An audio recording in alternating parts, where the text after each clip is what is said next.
Não, olha só, eu tenho até amigos antropólogos. Boa parte dos meus amigos são antropólogos. Tá aí a Ana que não me deixa mentir. Vamos lá. Vitor, brancos e amarelos é uma boa questão, porque eu costumo dizer que os meus alunos e orientandos sempre chegam na primeira reunião sem nem saber falar, né? Então eles falam assim, não, professor, eu quero pesquisar raça, mas não é raça, é etnia, mas não é etnia, é cor, mas também não é cor, é raça. E aí você fica chamando, então eles falam assim, não, eu quero pesquisar negros, mas é na verdade pretos e pardos, mas na verdade não é pretos e pardos, é pretos, na verdade é... E aí fica assim, você fica nessa insegurança categorial. Assim. Sobre esse debate de brancos e amarelos, a gente junta por alguns motivos. Primeiro, amarelos são um percentual relativamente pequeno do ensino superior, embora seja muito subrepresentado em relação à população brasileira, que a população é possível em torno de 1%. Então, para facilitar, para visualizar o gráfico, mas sobretudo porque eu acho que a gente tem que entender que quando a gente fala de racismo, discriminação, os seus efeitos, das suas desigualdades, a gente tem que sempre trabalhar com esferas de operação disso. Então, eu digo isso porque houve um debate acadêmico até recente, ele frequentou um pouco meus cursos, sobre os processos de racialização e racismo contra amarelos.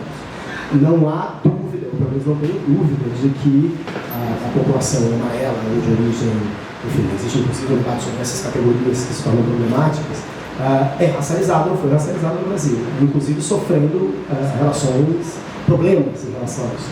Mas esses problemas, o racismo oriundo disso, não são problemas relacionados ou que têm impactos na estratificação educacional. Ao contrário, quando a gente fala da população amarela, ela tem vantagens sistemáticas, inclusive em relação à população branca. Então, nesse caso, permite juntar. Em outros casos, não. Bancas de heteroidentificação. Então, eu achei estranho. Ia ser a primeira palestra que eu ia dar e ninguém ia falar assim, mas e as bancas de heteroidentificação? E aí, por isso, eu vou pular para falar no final. Judicialização. Essa judicialização mais recente, essa sim eu acho bastante perigosa. Então, a gente teve um caso em Santa Catarina e agora teve um caso no Paraná. Eu acho que eles estão fazendo um combinado o OR Brasil, né? Daqui a pouco vai ser o Rio Grande do Sul, depois vai ser o Uruguai, basicamente, e que tem um desenho muito similar. Um deputado / vereador bolsonarista de extrema-direita pega isso, o deputado lá, eu inclusive esqueci o nome que fez isso em Santa Catarina, era um cara que ele fez os últimos anos de campanha de Instagram dele contra cotas. E começou com cota de gênero, depois foi com a cota trans, depois foi com a cota racial, etc. E eu acho que surgiu aí uma espécie de desenho comum, que são desses deputados que às vezes precisam de muito voto para garantir uma reeleição ou uma coisa, e pegam um negócio desse porque vai dar imprensa, vai dar mídia, aparece, e ali alguém ouve aquilo e fala assim, é isso mesmo, tem que acabar com a cota, eu vou votar nele. Então, isso aconteceu em Santa Catarina. Não houve retrocesso em Santa Catarina, porque estava ali uma liminar, inclusive do TJ de Santa Catarina, e também teve um pedido de esclarecimento do STF. E no Paraná, ao que me consta, também não houve nenhum retrocesso. Mas eu acho que isso para virar moda é daqui para ali.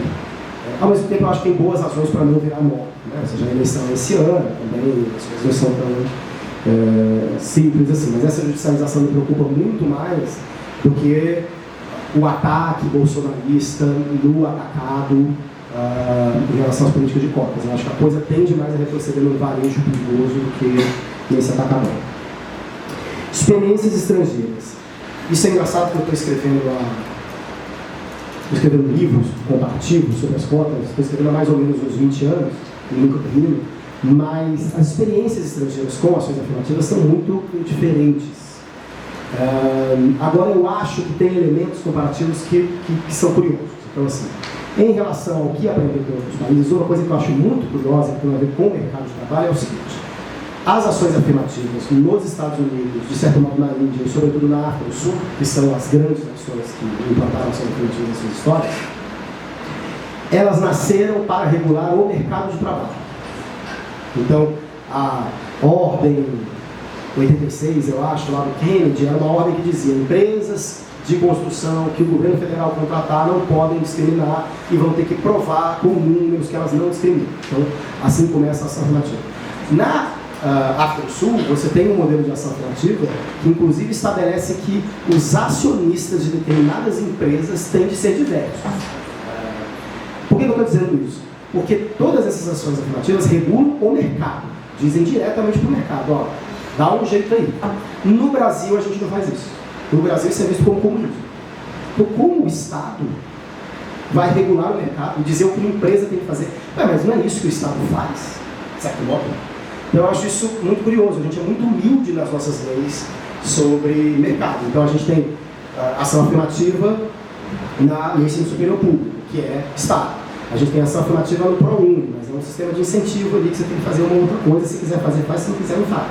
Enquanto nos outros países. Então, eu particularmente acho que a gente teria que aprender com isso, mas acho que a gente não vai aprender. Porque se alguém propor amanhã que, sei lá, as multinacionais, as empresas com um maior determinado tamanho, terão que fazer ação afirmativa, terão que provar que não discriminam, aí eu não tenho dúvida que vai haver a revolução na extrema-direita do Brasil. O Paulo Guedes vai pegar coquetel Molotov, vai tentar explodir o Brasil, etc. Depois eu volto nas comissões. Serviço público. Foi o Ivan. Cadê? É muito complicado, né? O consórcio optou deliberadamente por não contemplar o serviço público, mas o que acontece no serviço público brasileiro,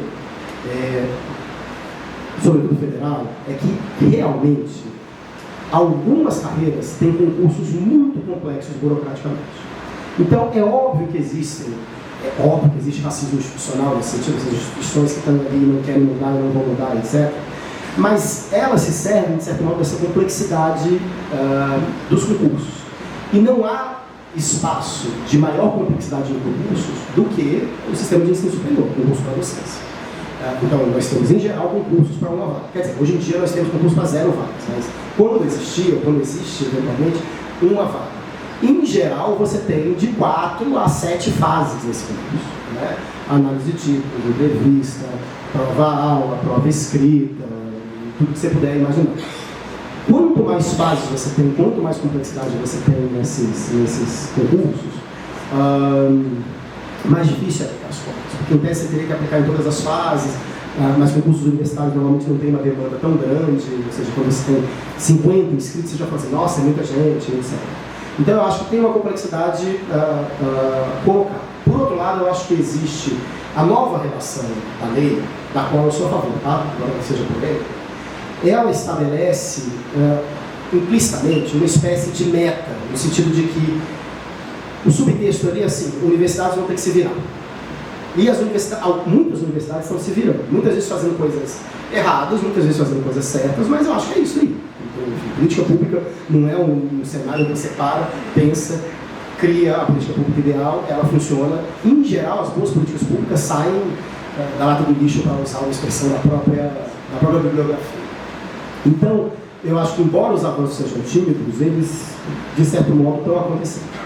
Normativamente, eu sou a favor de uma provisão que a gente nunca conseguiu colocar em discussão política legislativa, porque hoje não passaria, mas eu acho que a gente precisa discutir, inclusive, não propriamente legislativamente, mas juridicamente, a noção de concursos exclusivos.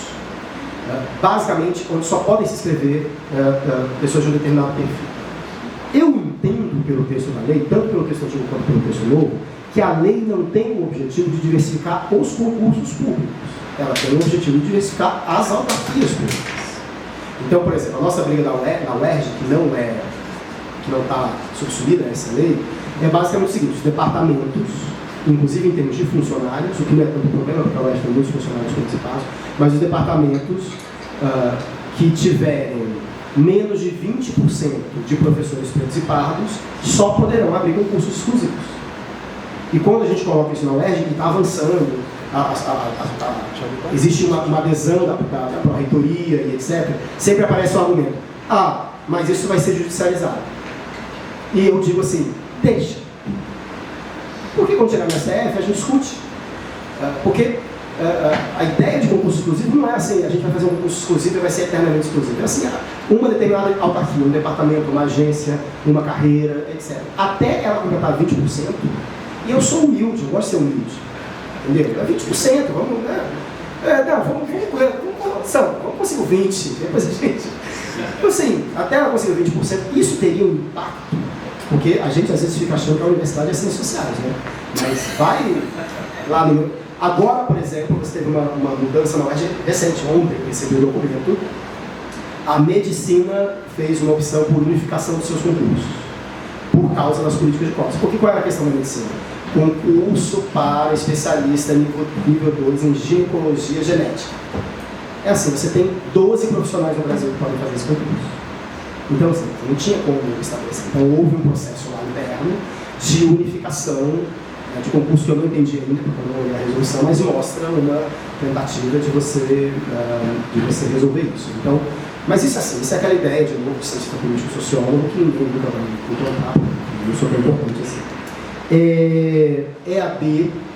EAD é uma coisa bem complicada, a gente não considerou essa divisão, mesmo porque o período que a gente pega das universidades públicas, o EAD ainda não era tão massivo, mas fato é que quem estuda ensino superior como eu estudo, EAD vai virar grande, ou grande objeto ou grande problema, depende da perspectiva. Assim. Então, mesmo porque o EAD tem facilidades de inclusão racial, você contempla um Brasil inteiro, mas a gente está atento a isso, mas não contemplou em relação ao consórcio.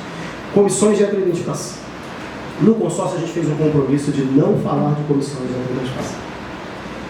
Esse compromisso é um compromisso metodológico, então é muito difícil, hoje é mais fácil, mas ainda é muito difícil, mas sempre foi muito difícil pesquisar comissões de heteroidentificação. Hoje menos, bem menos, assim, mas até 3, 4 anos atrás, quer dizer, hoje em alguma medida, as comissões de heteroidentificação não têm necessariamente exigências de transparência, não tem exigências de que elas têm que falar com o pesquisador. Quando você liga para alguém, fiquei sabendo que você participa de comissão de heteroidentificação, pode me dar uma entrevista. Mesmo quando é colega, quando é professor, técnico, assim, mas entrevista para quê? Porque não sei lá, porque existe uma pressão de judicialização muito forte sobre as comissões de heteroidentificação racial. Em 2023, com o consórcio terminando, a gente foi chamado para fazer uma pesquisa grande sobre comissões de heteroidentificação, uma pesquisa que eu resisti de todo tipo de fazer, mas no final das contas eu cedi, e como acontece sempre com quem gosta de pesquisa, no meio da pesquisa eu comecei a gostar, e aí o financiador começou a não gostar, os resultados começaram a aparecer, mas a gente tem algum texto para sair aí sobre comissões de heteroidentificação. Isso é basicamente para te enrolar e eu responder e falar, aguarde, porque eu acho que é um objeto muito complexo e muito único. Isso para um sociólogo dizer que é um objeto único é um pouco meio polêmico, mas esse financiador, que era um financiador privado interessado em entender isso, numa reunião ele disse assim, não, é porque a gente quer ajudar a financiar a pesquisa que vai resolver os problemas da comissão de heteroidentificação nessa pesquisa. Então vocês erraram feio, erraram rude, porque assim, eu não vou ser essa pessoa. Eles não, mas não dá para fazer um manual, por que não pega os casos no mundo que deram certo? De comissões de heteroidentificação. Eu falei, que casos? Onde no mundo tem comissões de heteroidentificação racial? O Brasil é único nisso. Os Estados Unidos nunca teve comissão de heteroidentificação racial. A questão de identificação racial no funcionamento da ação afirmativa nos Estados Unidos não existe. África do Sul, inexiste. Índia existe um pouco, porque na verdade não tem propriamente as comissões de heteroidentificação, mas tem uma série de comissões de certificação de casta. Uma burocracia gigantesca, mas não é que a pessoa senta, alguém olha, é um negócio super complexo, dizer que teve escândalos de venda de certificado de caça, né? Enfim, mas é outra coisa. Então, a comissão de heteroidentificação no Brasil, eu acho assim, é aquele objeto que em termos sociológicos é lindo, maravilhoso, justamente porque é problemático, complexo, dificilmente teorias externas, internacionais ajudam, quer dizer, ajudam, mas não resolvem. Então é isso, assim, eu vou responder isso aqui. É isso? Obrigado, é isso.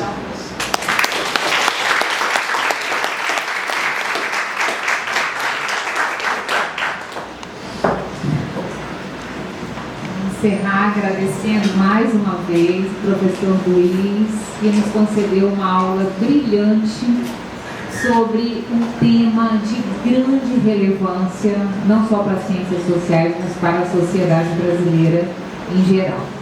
E queria agradecer também a presença de todos. Quem quiser fazer pergunta mais diretamente para o professor, sintam-se à vontade. Obrigada, gente, pela presença.